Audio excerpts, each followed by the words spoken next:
Il était président. Mais il vivait comme un simple citoyen. Il a refusé les voitures de luxe. Il a baissé son propre salaire. Et il a voulu libérer son peuple de la corruption. Son nom. Thomas Sankara. Certains l'appellent encore aujourd'hui le Che Guevara africain. Après des recherches approfondies, voici l'histoire complète de Thomas Sankara. N'hésitez pas à s'abonner et à commenter pour donner votre avis. Thomas Sankara naît en 1949 au Burkina Faso, dans la ville de Yako. Très jeune, il rejoint l'armée. Mais contrairement à beaucoup de militaires, Sankara s'intéresse aussi à la politique, à la justice sociale et à la liberté des peuples africains. Il croit profondément que l'Afrique doit se libérer de la dépendance envers les puissances étrangères. En 1983, Thomas Sankara devient président du pays après une révolution.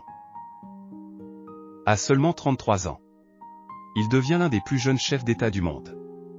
Il décide immédiatement de transformer le pays. Et même le nom du pays change. La Haute-Volta devient Burkina Faso, ce qui signifie le pays des hommes intègres. Sankara lance des réformes incroyables. Il lutte contre la corruption. Il vend toutes les voitures de luxe du gouvernement. Tout secteur administration compris. Il oblige les ministres à utiliser de simples voitures. Il encourage les citoyens à produire et consommer local. Il plante des millions d'arbres pour combattre la désertification. Il fait aussi quelque chose de très rare pour l'époque. Il défend les droits des femmes. Il interdit les mariages forcés. De même, encourage les femmes à travailler et participer à la politique. Un leader différent. Contrairement à beaucoup de dirigeants, Sankara refuse les privilèges.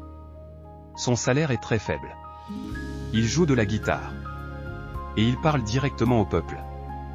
Pour beaucoup d'Africains, il devient un symbole d'espoir. Mais ses idées dérangent. Le 15 octobre 1987, Thomas Sankara est assassiné lors d'un coup d'État.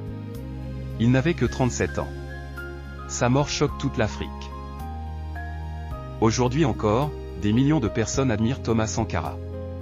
Pour beaucoup, il reste un symbole de courage, d'intégrité et de lutte pour une Afrique libre. Son nom continue d'inspirer les nouvelles générations. Nous voici à la fin, merci d'avoir suivi. Si cette histoire t'a touché, like la vidéo. Partage-la pour que plus de personnes découvrent cette histoire. Et dis-moi en commentaire.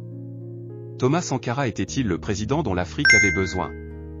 Abonne-toi pour découvrir d'autres grandes histoires africaines.